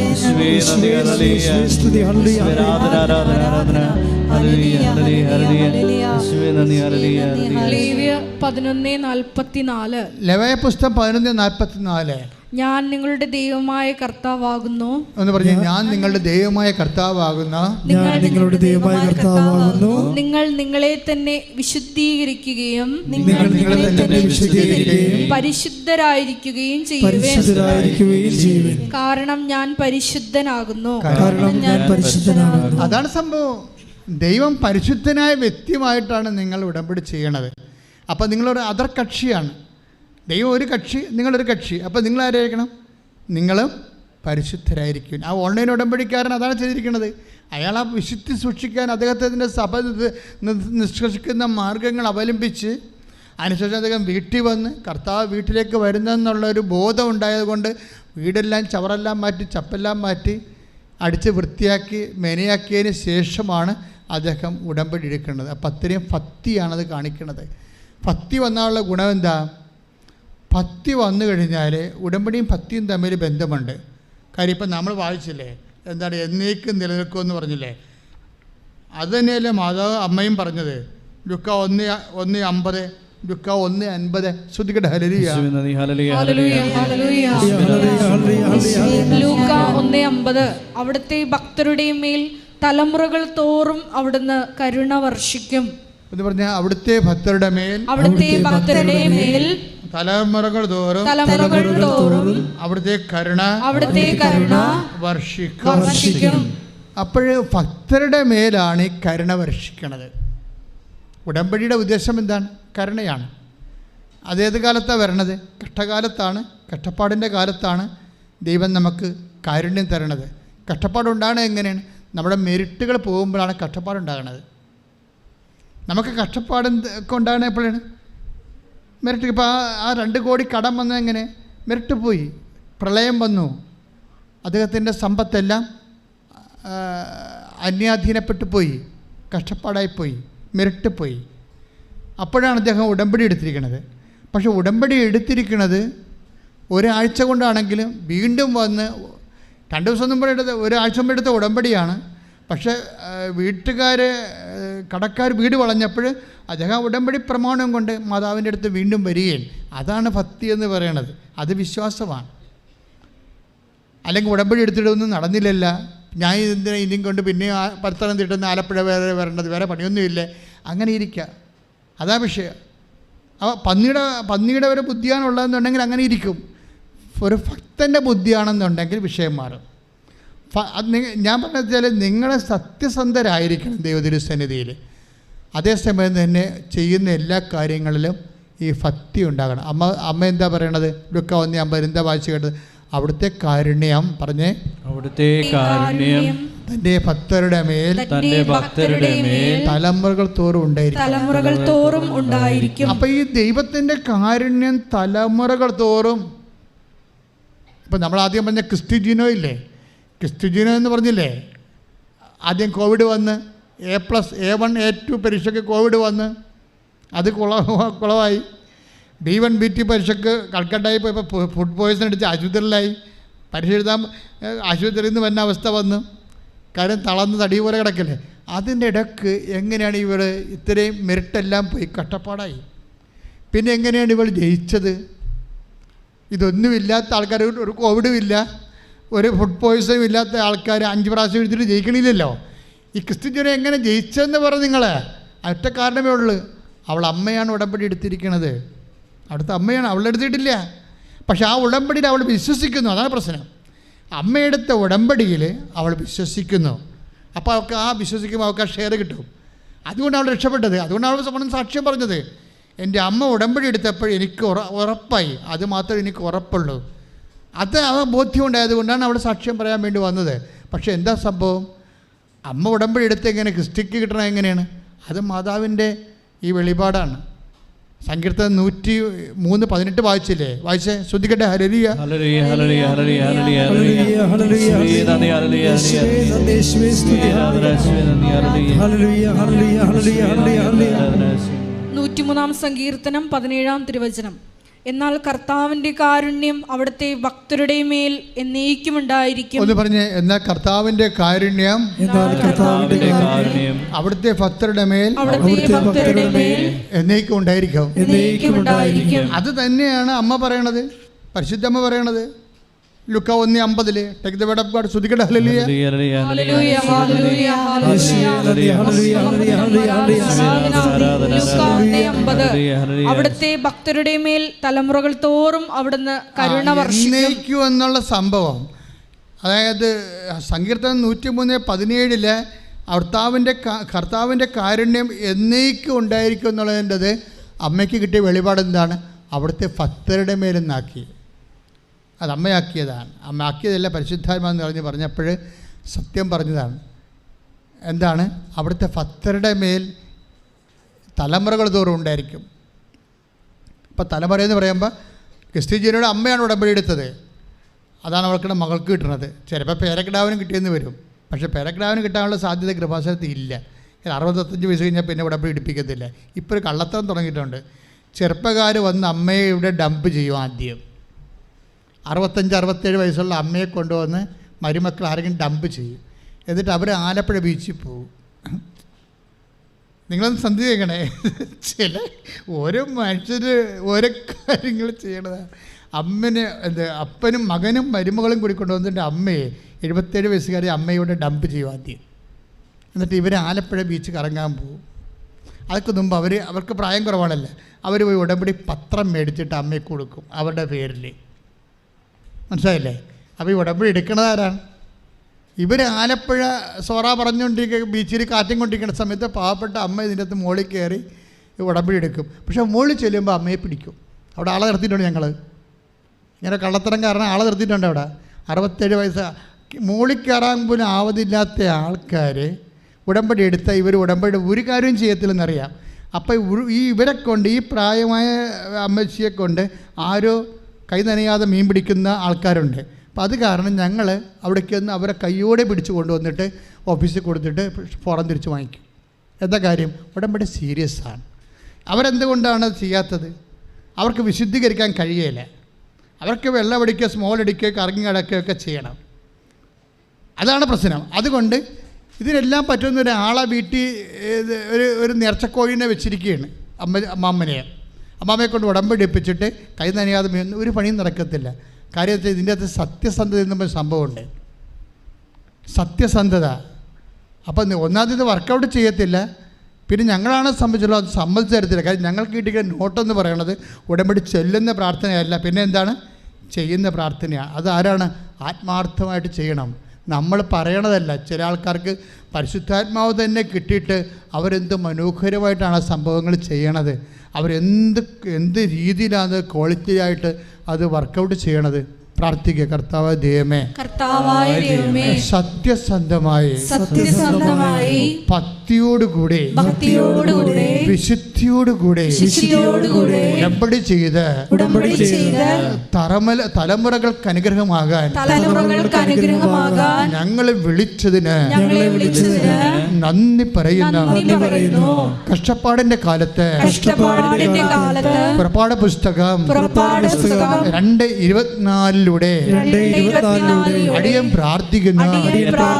എന്റെ കഷ്ടപ്പാടിന്റെ കാലത്ത് എന്റെ ഉടമ്പടി ഓർക്കുന്ന ദൈവമേ, ഉടമ്പടി അനുസരിച്ച് ജീവിക്കുവാൻ അങ്ങയുടെ കാരുണ്യം തലമുറകൾ തോറും ആർജിക്കുവാൻ എന്നെ അനുഗ്രഹിക്കണമേ. കുടുംബത്തെ അനുഗ്രഹിക്കണമേ.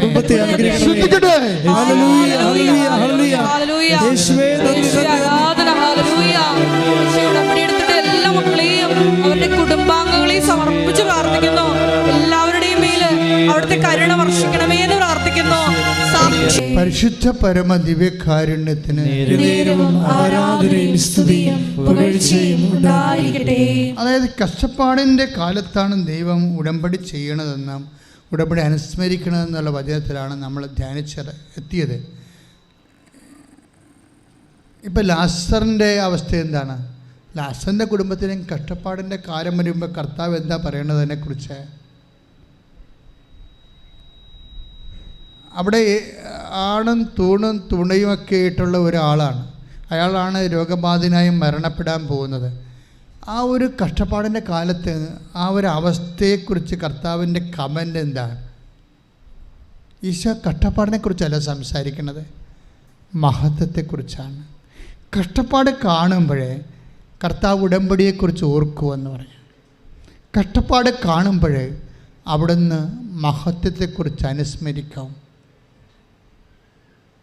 നമ്മുടെ യോഹന്നാന്റെ സുവിശേഷം 11:4 വായിച്ചേ. 11:4. അത് കേട്ടപ്പോൾ യേശു പറഞ്ഞു അത് കേട്ടപ്പോൾ യേശു പറഞ്ഞു, ഈ രോഗം മരണത്തിൽ അവസാനിക്കാനുള്ളതല്ല, പ്രത്യുത ദൈവത്തിന്റെ മഹത്വത്തിനും അതുവഴി ദൈവപുത്രൻ മഹത്വം പ്രാപിക്കുന്നതിനും വേണ്ടിയുള്ളതാണ്. അതാണ് യോഹന്നാൻ 11:4. അപ്പം ലാസറിൻ്റെ മരണം നമുക്കറിയാം ഏക വരുമാന മാർഗമാണ്. ആണും തുണയുമായ വീട്ടിലുള്ള ഒരാളാണ്. അദ്ദേഹമാണ് മരിച്ചു പോകാനുള്ള രോഗം വരുന്നത്. പക്ഷേ ഈശോ എന്നാ പറയണത്? ഈ രോഗം മരണകാരണമല്ല, മറിച്ചെന്താണ്? ദൈവത്തിൻ്റെ മഹത്വത്തിനും പിന്നെ എന്താണ്? തദ്വഴി തൻ്റെ ഏകജാതൻ മഹത്വപ്പെടാനും വേണ്ടിയുള്ളതാണ്. കർത്താവിൻ്റെ ഈ മനസ്സ് ഓരോ ഭക്തനും ഉണ്ടാകേണ്ടതാണ്. ഉടമ്പടി ഭക്തൻ എന്ന് വെച്ചാൽ ദൈവസ്നേഹമുള്ളവന്, അല്ലാതെ ഭക്തിപാരവശ്യം കാണിച്ച് താരക്കിടന്ന് ഉള്ളണമെന്നല്ല അർത്ഥം. ദൈവത്തോടും വിശ്വാസത്തോടും തൻ്റെ വിശുദ്ധിയോടുമൊക്കെ പ്രതിബദ്ധതയോടുകൂടി ചെയ്യുന്നത്. ഇപ്പോൾ അദ്ദേഹം വീടടിച്ചു വാരിയതൊരു ഭക്തകൃത്യമാണ്. അദ്ദേഹം കർത്താവ് വരാൻ പോകുന്നെന്ന് മനസ്സിലാക്കിക്കൊണ്ട് അദ്ദേഹത്തിൻ്റെ വീടടിച്ചു വാരി വൃത്തിയാക്കിയത് ഒരു ഭക്തകൃത്യമാണ്, ഭക്തികൃത്യമാണത്. ഒരു ദൈവത്തോടുള്ള ഒരു ആരാധനയാണ്. അപ്പോൾ എന്ത് സംഭവിക്കണമെന്ന് വെച്ച് കഴിഞ്ഞാൽ, ഒരു കഷ്ടപ്പാട് വന്നാൽ നിന്നിൽ പരിശുദ്ധാത്മാവ് ഉണ്ടെങ്കിൽ ഉടനെ പരിശുദ്ധാത്മാവ് വരും. പരിശുദ്ധാത്മ ഇല്ലെങ്കിൽ നീ എന്ത് പറയും? ഇതെൻ്റെ വിധിയാണെന്ന് പറയും. പരിശുദ്ധാത്മാവ് ഇല്ലെങ്കിൽ നീ എന്ത് പറയും? നമ്മുടെ വീട് ഇവിടെ നമ്മൾ ഇത് സ്ഥലം ആരോട് വാങ്ങിച്ചതല്ലേ, ഇതൊക്കെ പണ്ടിവിടെ മരിച്ചടക്കം ഉണ്ടായിരുന്ന സ്ഥലമാണെന്നാണ് പറഞ്ഞു കേട്ടിരിക്കണമെന്ന് പറയും. പരിശുദ്ധാത്മാവ് ഇല്ലെങ്കിൽ നമ്മളെന്ത് പറയും? ഇവിടെ കൂടെ തേരോട്ടം ഉണ്ടെന്നാണ് പറയണമെന്ന് പറയും. ഇതാ പരിശുദ്ധാത്മാവ് ഇല്ലെങ്കിൽ നമ്മൾ നമ്മുടെ കഷ്ടപ്പാടിന് പല മണ്ടത്തരങ്ങളും സങ്കല്പങ്ങളും നമ്മൾ സൂക്ഷിക്കും. പക്ഷെ പരിശുദ്ധാത്മാവ് ഉണ്ടാകുമ്പോൾ എന്ത് പറയും? അതാണ് വ്യത്യാസം. ലോകാത്മാവും പരിശുദ്ധാത്മാവും തമ്മിൽ വ്യത്യാസം അതാണ്. ഞാൻ നാട്ടിൽ നമ്മുടെ സ്ഥലം ഒരു ഫ്ലോക്ക് സ്കൂൾ ചെയ്യായിരുന്നു. അപ്പോൾ അവിടെ ഒരു മതിൽ കെട്ടി, ഒരു പേര് കെട്ടി. അപ്പോൾ അയൽവാസി വന്ന് ഞാൻ അവിടെ ഉള്ള സമയത്ത് എന്നോട് പറഞ്ഞ്, അച്ഛാ ഞങ്ങളുടെ വീടിൻ്റെ വാതിക്കൽ ആണ്, അതിന് ഒരു 10-20 അടി അകലെ എന്നാണ് പറമ്പ് പോണത്, അവിടെ നിന്ന് ഷീറ്റ് വെയിൽ പോണത്. അപ്പം അച്ഛൻ ഒരു ദൂരം വിട്ട് തരുവാന്ന് ചോദിച്ചു. കാര്യം ഇത് വീടിൻ്റെ വാതിക്കൽ വെയിൽ വന്നു കഴിഞ്ഞാൽ വീടിനത് ദോഷമാണ്. അപ്പോൾ പിന്നെ അവിടെ വീട്ടിൽ വരുന്ന ഓരോ പ്രശ്നത്തിനും ഈ വെയിലാണ് പ്രശ്നം കാരണമെന്ന് പറയും. മനസ്സിലായില്ലേ? ഇതുപോലെ നിൻ്റെ വീട്ടിൽ നിൻ്റെ ജീവിതത്തിൽ വരുന്ന ഓരോ കഷ്ടപ്പാടിനും എന്തോ മാനുഷികമായിട്ടുള്ള ഇടപെടലാണ്, അല്ലെങ്കിൽ വേറെ അസർപ്പകമായിട്ടുള്ള എന്തോ ഇടപെടലാണെന്ന് വെച്ചാൽ എന്ന് നീ പറഞ്ഞാൽ, ഇനി വിധിയാണെന്ന് പോലും നീ പറഞ്ഞാൽ, അതിൻ്റെ അർത്ഥം നീ നയിക്കപ്പെടുന്നത് പക്ക ലോകാരൂപിയിലാണെന്ന് അർത്ഥം. ലോകാരൂപി നയിച്ചാൽ പ്രശ്നം എന്ന് വെച്ച് കഴിഞ്ഞാൽ അതായത് ഇപ്പോൾ ഈശോ എന്താ പറഞ്ഞിരിക്കണത്? ലാസർ രോഗിയാണെന്ന് പറയുമ്പോൾ അവൻ മാത്രമേ വരുമാന മാർഗമുള്ളൂ, 2 പെങ്ങന്മാരുണ്ട്, അവിടെ ജീവിതം അനാഥപ്പെടാൻ പോവുകയാണെന്ന് പറഞ്ഞപ്പോൾ ഈശോ എന്താ പറഞ്ഞത്? ഈ രോഗം മരണകാരണമല്ല. പിന്നെ എന്താണ്? ഇതിൽ പിതാവ് ദൈവം മഹത്വപ്പെടുന്നു, അതുപോലെ തന്നെ അവിടുത്തെ ഏകജാതനും. അപ്പോൾ ഒരു വിഷയം, ഒരു കഷ്ടപ്പാട് വന്നാൽ ദൈവം ഉടമ്പടിയെക്കുറിച്ച് ഓർക്കുന്നു. അപ്പോൾ നമ്മളെന്താ ഓർക്കേണ്ടത്? ദൈവം മഹത്വപ്പെടാൻ സമയമായെന്ന് ഓർക്കണം. പിടികിട്ടിയ ഉടമ്പടി രീതി അതാണ്. ഒരു ഇടക്കേട് സംഭവം നമ്മുടെ ജീവിതത്തിൽ വന്ന് നമുക്ക് സങ്കടമാണ് വരണമെങ്കിൽ ഉടനെ ദൈവവേദനെ നീ ഓർക്കണം. എന്താണ്? ദൈവം ഇതുവഴി മഹത്വപ്പെടാൻ സമയമായെന്ന് പ്രാർത്ഥിക്കുക. കർത്താവേ, യോഹന്നാന്റെ സുവിശേഷം 11:4 പ്രാർത്ഥിക്കുന്നു. ലാസറിന്റെ രോഗവിശേഷം കേട്ടപ്പോൾ തന്നെ അത് ദൈവമഹത്വത്തിന് കാരണമാകുമെന്ന് വിവേചിച്ചതുപോലെ ഉടമ്പടി എടുത്തിരിക്കുന്ന ഞങ്ങളെയും കഷ്ടപ്പാടിന്റെ കാലത്ത് ദൈവമഹത്വം കരയേറ്റാൻ പോകുന്നതിനെ അനുസ്മരിക്കാൻ ആവശ്യമായ ആത്മാവിനാൽ ഞങ്ങളെ അഭിഷേകം ചെയ്യണം. ശ്രദ്ധിക്കട്ടെ.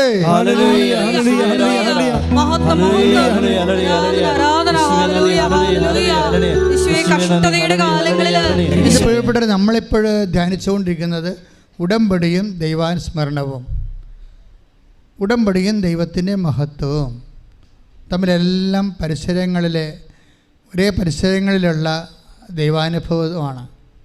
ഉടമ്പടി ഉണ്ടായാൽ ദൈവം അനുസ്മരിക്കും. ദൈവം ഉടമ്പടി അനുസ്മരിച്ചാൽ ദൈവം അടയാളം കാണിക്കും. അടയാളം കാണിച്ചാൽ ആ അടയാളത്തിലൂടെ ദൈവം മഹത്വപ്പെടും. നമ്മുടെ കഷ്ടപ്പാട് മാറും. കഷ്ടപ്പാടും ഉടമ്പടിയും തമ്മിലാണ് ബന്ധപ്പെട്ടിരിക്കുന്നത്. കഷ്ടപ്പാടും ദൈവം മഹത്വവും തമ്മിലാണ് ബന്ധപ്പെട്ടിരിക്കുന്നത്. അതുകൊണ്ടാണ് 2:24 ഒന്നൊരു വായിച്ചേ. പുറപ്പാട് 2:24 ഒന്നൊരു വായിച്ചേ. ദൈവം അവരുടെ ദീനരോദനം ശ്രവിക്കുകയും ദൈവം അവരുടെ ദീനരോദനം ശ്രവിക്കുകയും അബ്രാഹത്തോടും ഇസ്ഹാക്കിനോടും യാക്കോബിനോടും ചെയ്ത ഉടമ്പടി ഓർമ്മിക്കുകയും ചെയ്തു. അപ്പോൾ ഉടമ്പടി ഓർമ്മിക്കുമ്പോൾ ആ ഉടമ്പടി ഓർമ്മിച്ചിട്ടാണ് അതിൻ്റെ പ്രകാരം വീണ്ടും മോശസുമായിട്ട് ഈ കഷ്ടപ്പാടിൻ്റെ കാലത്ത് ദൈവം ഉടമ്പടി ചെയ്യുന്നത്. എബ്രാഹിമിക് ഉടമ്പടി, യാക്കോബിന് ചെയ്ത ഉടമ്പടി, അതിനുശേഷം ദൈവം പിന്നെ ചെയ്യുന്നത് ജോഷുവായിട്ട് ഉടമ്പടി ചെയ്തിട്ടുണ്ട്. അതുപോലെ തന്നെ ദൈവം മോസസുമായിട്ട് ഉടമ്പടി ചെയ്യും. മോസസുമായിട്ട് ഉടമ്പടി ചെയ്യുമ്പോൾ തന്നെ വലിയ മഹത്വത്തിൻ്റെ ഒരു കാലമാണ് വിരിയാൻ പോകുന്നത്. ഒരു മഹത്വത്തിൻ്റെ വസന്തകാലം. അതിൻ്റെ അടയാളം കാണിക്കും. ഈ ഉടമ്പടിയിൽ എന്തെല്ലാം മഹത്വ സംഭവങ്ങൾ നടക്കുന്നതിൻ്റെ അടയാളം ആദ്യമേ അത് കഷ്ടപ്പാടിൻ്റെ കാലത്താണ്. അബ്രഹാത്തിൻ്റെ ഉടമ്പടിയെ ഓർത്തു, ഇസഹാക്കിൻ്റെ ഉടമ്പടിയെ ഓർത്തു എന്ന് പറഞ്ഞുകൊണ്ട് ദൈവം ചെയ്യണത് എന്താണ്? മോശസുമായിട്ട് ഉടമ്പടി ചെയ്യുകയാണ്. മോശസുമായിട്ട് ഉടമ്പടി ചെയ്യുമ്പോൾ എന്താ സംഭവിക്കണത്? തൻ്റെ സീനായി മലമുകളിൽ ദൈവം മഹത്വരൂപനായി എഴുന്നള്ളോ, കത്തിജ്വലിക്കുന്ന അഗ്നിയുടെ പ്രാഭവത്തിൽ. പുറപ്പാട് 24:17 ശ്രദ്ധിക്കട്ടെ. ഹല്ലേലൂയ. പുറപ്പാട് 24:17 മലമുകളിൽ എന്ന് പറഞ്ഞ മലമുകളിൽ കർത്താവിന്റെ മഹത്വം ദഹിപ്പിക്കുന്ന അഗ്നിക്ക് തുല്യം ഇസ്രായേലിയർക്ക് കാണപ്പെട്ടു. അപ്പോൾ ദൈവത്തിൻ്റെ സാന്നിധ്യം വരുന്നത് മഹത്വത്തിലാണ്. ഉടമ്പടിയും കഷ്ടപ്പാടും ഉടമ്പടിയും മഹത്വവും കണക്കിന് പോണതാണ്. സാക്ഷ്യം ഇവിടെ അങ്ങനെയല്ല സംഭവിക്കണത്. നിങ്ങളുടെ കഷ്ടപ്പാടിൻ്റെ കാലത്ത് നിങ്ങളൊന്ന് ഉടമ്പടി ചെയ്യുന്നു, ഉടമ്പടി കഴിയുമ്പോൾ നിങ്ങളൊന്ന് സാക്ഷ്യം പറയുന്നു. അങ്ങനെ ഇത് കണക്റ്റഡാണ്. കഷ്ടപ്പാടും ഉടമ്പടിയും. കഷ്ടപ്പാട് കഴിയുമ്പോൾ ഉണ്ടാകുമ്പോൾ അടുത്ത നടപടി എന്താണ്? ഉടമ്പടി കഴിഞ്ഞാൽ പിന്നെ അടുത്ത നടപടി എന്താണ്? ദൈവമഹത്വം. നിങ്ങൾ ദൈവത്തെ മഹത്വപ്പെടുത്തുന്നു. ഇതാണ്. പക്ഷേ ദൈവത്തെ മഹത്വപ്പെടുത്താൻ സാക്ഷ്യം പറയാതെ അനുഗ്രഹം അടിച്ചു മാറ്റാവുന്ന എങ്ങാനും നിങ്ങൾക്ക് തോന്നിയാൽ അത് പിശാച് തോന്നിക്കുന്നതാണ്. അങ്ങനെ വന്നാൽ നമുക്കറിയാമല്ലോ, ഞാൻ എപ്പോഴും പറയും, ഒന്നുറങ്ങിയാൽ നേരം വിളിക്കത്തില്ല. ഇനിയും നിങ്ങളുണ്ട്, നിങ്ങൾക്ക് പ്രശ്നങ്ങളുണ്ട്. നാളെ കാലം ദൈവതിരുസന്നി വരുമ്പോൾ എല്ലാം കുളവാകും. കാര്യം ദൈവത്തിന് അറിയാം നിങ്ങൾ ഉടായിപ്പാണ്, കള്ളവാണ്. സ്വന്തമായിട്ട് അനുഗ്രഹം അടിച്ചു മാറ്റിയിട്ട് ദൈവത്തിന് മഹത്വം കൊടുക്കാതെ, സാക്ഷ്യപ്പെടുത്താതെ ചുളിവിൽ മുങ്ങി നടക്കത്തില്ലേ? അപ്പോൾ ഇങ്ങനെയുള്ള സാക്ഷ്യത്തിൻ്റെ മുങ്ങൽ വിദഗ്ധന്മാർ ശ്രദ്ധിക്കണം എന്നുള്ളതാണ്. കുറച്ച് അധികം നീന്താൻ പറ്റത്തില്ല. കുറച്ച് കഴിയുമ്പോൾ കൈയും കാലം തളരാൻ സാധ്യത ഉണ്ടാകും. വെറുതെ അതാണ് ഞാൻ ആലപ്പുഴ വന്ന് എന്തിനാ പണി മേടിക്കണമെന്ന് ഞാൻ ചോദിക്കേണ്ട കാര്യം. അല്ല, ഉടമ്പടി വെച്ചാൽ ലൈറ്റ്നിങ് പോലെയല്ല എക്സ്പീരിയൻസ്. പക്ഷേ അതുപോലെ തന്നെ നീ സാക്ഷ്യപ്പെടുത്തി ദൈവത്തെ മഹത്വപ്പെടാം. കാര്യം ഇതിൻ്റെ ക്രമം അങ്ങനെയാണ്. ആദ്യം കഷ്ടപ്പാട്, പിന്നെ ഉടമ്പടി, പിന്നെ മഹത്വം. ഇപ്പം തന്നെ ഉടമ്പടി ചെയ്യാൻ പോകുമ്പോൾ മഹത്വത്തിൻ്റെ മലയിൽ ദൈവത്തെ ഒന്നിനു വായിച്ച് ശ്രദ്ധിക്കട്ടെ. ഹല്ലേലൂയ. പുറപ്പാട് 24:16 പുറപ്പാട് 24:16-17 കർത്താവിന്റെ മഹത്വം സീനായി മലയിൽ ആവസിച്ചു. അന്ന് പറഞ്ഞ കർത്താവിന്റെ മഹത്വം സീനായി മലയിൽ ആവസിച്ചു. 6 ദിവസത്തേക്ക് ഒരു മേഘം മലയെ മൂടിയിരുന്നു. 7-ാം ദിവസം മേഘത്തിൽ നിന്ന് കർത്താവ് മോശയെ വിളിച്ചു. മലമുകളിൽ കർത്താവിന്റെ മഹത്വം ദഹിപ്പിക്കുന്ന അഗ്നിക്ക് തുല്യം ഇസ്രായേലിയർക്ക് കാണപ്പെട്ടു. അപ്പോഴേ മഹത്വം കാണപ്പെടുന്ന ഒരു ശുശ്രൂഷയാണ് ഉടമ്പടി. ഉടമ്പടി മോശമായി ചെയ്യാൻ പോവുകയാണ്. അതൊക്കെ മുമ്പാണ് മഹത്വം വെളിവാകണത്. ഇത് ഏത് മഹത്വമാണ്? പിതാവായ ദൈവത്തിൻ്റെ സ്വർഗീയ മഹത്വമാണ്. ഈ മഹത്വമാണ് യേശുക്രിസ്തുവിലേക്ക് വഴിഞ്ഞ് ലഭിക്കുന്നത്. യേശുക്രിസ്തുവിലേക്ക് ഈ മഹത്വമാണ് വഴിഞ്ഞ് ലഭിക്കുന്നത്. അതാണ് യോഹന്നാൻ്റെ സുവിശേഷം 1:14 പറയും. വായിച്ചേ, ശ്രദ്ധിക്കട്ടെ. യോഹന്നാൻ 1:14 വചനം മാംസമായി നമ്മുടെ ഇടയിൽ വസിച്ചു. അവന്റെ മഹത്വം നമ്മൾ ദർശിച്ചു. കൃപയും സത്യവും നിറഞ്ഞതും പിതാവിന്റെ ഏകജാതന്റേതുമായ മഹത്വം. അപ്പോൾ കറക്റ്റ് ഉടമ്പടി, മരീൻ ഉടമ്പടിയിലേക്ക് നമ്മൾ ലാൻഡ് ചെയ്യാൻ പോവുകയാണ്. എന്താ സംഭവം? സീനായ മലമുകളിൽ കണ്ട ദൈവത്തിൻ്റെ വെട്ടിത്തിളക്കവും മഹത്വത്തിൻ്റെ വെട്ടിത്തിളക്കവും, ആ തിളക്കം തന്നെ വചനം, ആ വചനം തന്നെയാണ് മാംസമായി നമ്മുടെ ഇടയിൽ ക്രിസ്തുവായി ജനിക്കണത്. ആ ക്രിസ്തുവിൽ വിളങ്ങണ എന്താ? പിന്നെ പിതാവിൻ്റെ എന്ന് പറഞ്ഞ് ഏറ്റുപറഞ്ഞ് ശ്രദ്ധിക്കട്ടെ. ഹല്ലേലൂയ. 1:14 അവന്റെ മഹത്വം നമ്മൾ ദർശിച്ചു. അവന്റെ മഹത്വം നമ്മൾ ദർശിച്ചു. കൃപയും സത്യവും നിറഞ്ഞതും പിതാവിന്റെ ഏകജാതന്റേതുമായ മഹത്വം. അപ്പൊ പിതാവിന്റെ ഏകജാതന്റെ മഹത്വം, ഈ മഹത്വമാണ് പത്രോസ് മറുരൂപ മലയിൽ കാണുന്നത്. മറുരൂപ മലയിൽ കർത്താവ് മഹത്വപ്പെട്ടില്ലേ? നമ്മൾ 2 പത്രോസിൻ്റെ 1:17-18 കർത്താവിൻ്റെ മഹത്വത്തെക്കുറിച്ച് പറയുന്നുണ്ട്. 2 പത്രോസ് 1:17. 2 പത്രോസ് 1:17. പിതാവായ ദൈവത്തിൽ നിന്ന് ബഹുമാനവും മഹത്വവും അവൻ സ്വീകരിച്ചു. ഇവൻ എൻ്റെ പ്രിയപുത്രൻ, ഇവനിൽ ഞാൻ പ്രസാദിച്ചിരിക്കുന്നു എന്ന സ്വരം മഹിമ പ്രാഭവത്തിൽ നിന്ന് അവന്റെ അടുത്ത് വരികയും ചെയ്തു.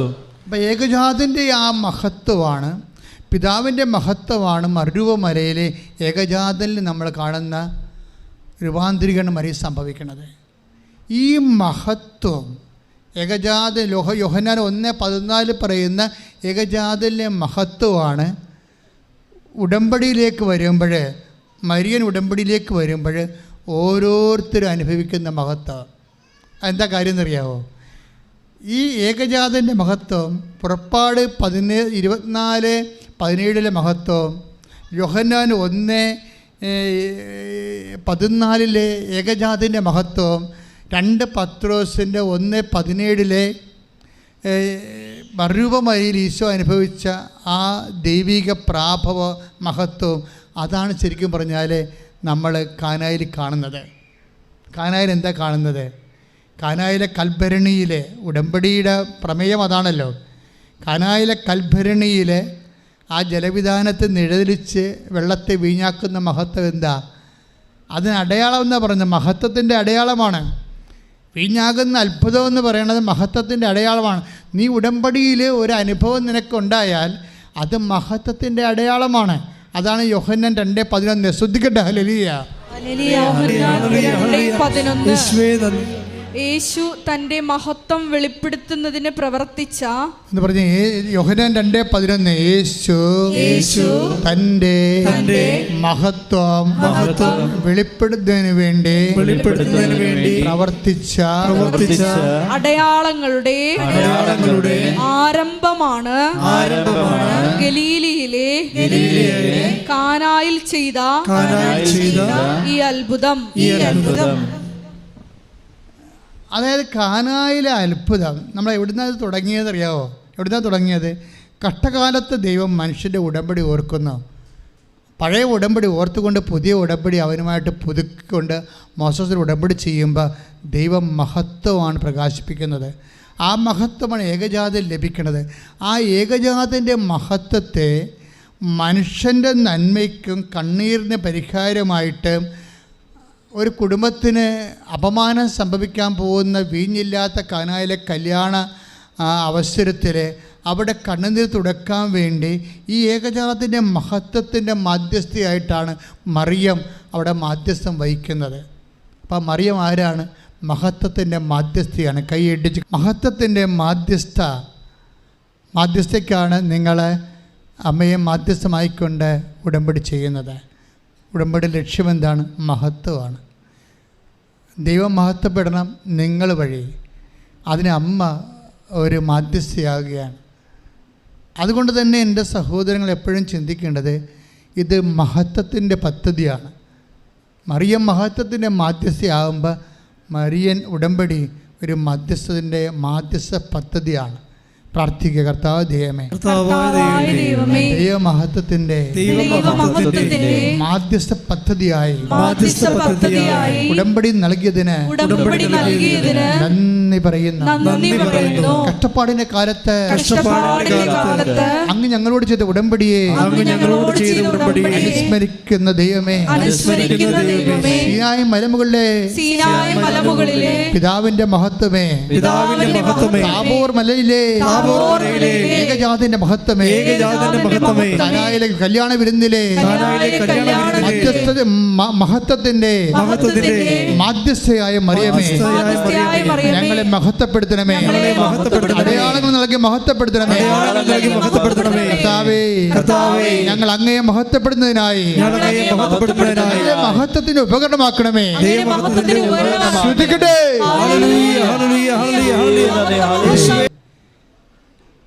മനുഷ്യപ്പകർച്ച മറിയത്തിൻ്റെ മാധ്യസ്ഥത്തിൻ്റെ ഏറ്റവും വലിയ ദൈവിക ആനുകൂല്യമാണ്. ഞാൻ ചില സമയത്ത് ഇങ്ങനെ ഓർത്തു പോയിട്ടുണ്ടേ, ഇപ്പം നമ്മുടെ വീടുകളിലൊക്കെ കിടക്കുന്ന ഈ ബൾബില്ലേ, ഇതൊക്കെ ഈ ബൾബൊക്കെ ചില 40 വാട്ട് വോൾട്ടേ ഉള്ളൂ, 40 വോൾട്ട്. ചിലത് 100 വോൾട്ട് ഉണ്ടാവും. ഇപ്പം 100 വോൾട്ടിൻ്റെ ബൾബ് കുറവാണ്. വോൾട്ട് ചെറിയതാണ്. നമുക്ക് വീടുകളിലൊക്കെ ഡൊമസ്റ്റിക് കണക്ഷനിലേക്ക് വരുന്ന 230 വോൾട്ടല്ലേ. ഈ മഹത്വത്തിൻ്റെ വോൾട്ടിനെ കുറിച്ച് ഞാൻ ചില സമയം ചിന്തിച്ചിട്ടുണ്ട്. നമ്മളിപ്പോൾ ഈ പുറപ്പാട് പുസ്തകം 24:17 വായിച്ചത് എന്താണ്? അത് മഹത്വത്തിൻ്റെ മലയിൽ മഹത്വത്തിൻ്റെ തീ ചുരിക്കുന്നില്ലേ? ഈ സ്വർഗീയ മഹത്വത്തിൻ്റെ തീയാണ് നമ്മൾ യോഹന്നാൻ 1:14 ഏകജാതിൻ്റെ മഹത്വമായി നമുക്ക് ടാൻജിബിളായി മാറുന്നത്, സ്പർശ്യമായി മാറുന്നത്. ഈ മഹത്വം തന്നെയാണ് പിന്നീട് കാനായിലെ കല്യാണത്തിന് മറിയത്തിൻ്റെ മാധ്യസ്ഥത്തിൽ വെള്ളത്തെ വീഞ്ഞാക്കി ജലവിധാനത്തിൽ തെളിയണതും ഈ മഹത്വം തന്നെയാണ്. ഇതൊക്കെ ഒരു സ്റ്റെപ്പ് ഡൗൺ ദൈവം എന്താ ചെയ്തതെന്നൊക്കെ വലിയ പിടിയുണ്ടോ? നമുക്ക് ഒരു ജന്മം നിന്ന് കരഞ്ഞു പോകും ദൈവം ചെയ്തത്. കാരണം മോസസ് എന്താ ചെയ്തത്? മോസസ് ജനങ്ങളോട് പറഞ്ഞത്, ജനങ്ങൾ മോസസിനോട് പറയുന്നു, മൂടുപടം നിൻ്റെ മുഖത്തുനിന്ന് മാറ്റരുത്, ഞങ്ങൾ മരിച്ചു പോകും. ദൈവത്തിൻ്റെ മഹത്വം കണ്ടിട്ടേ Take the word of God. Sudhikata hallelujah. Hallelujah, hallelujah, hallelujah, hallelujah. Yeshua nani hallelujah. Yeshua nani hallelujah, hallelujah, hallelujah. Yeshua nani hallelujah, hallelujah. Yeshua nani Katav nani hallelujah. Yeshua Radhana Radhana Radhana. Yeshua nani hallelujah, hallelujah, hallelujah. Sudhikata hallelujah. Hallelujah, hallelujah, hallelujah, hallelujah. Yeshua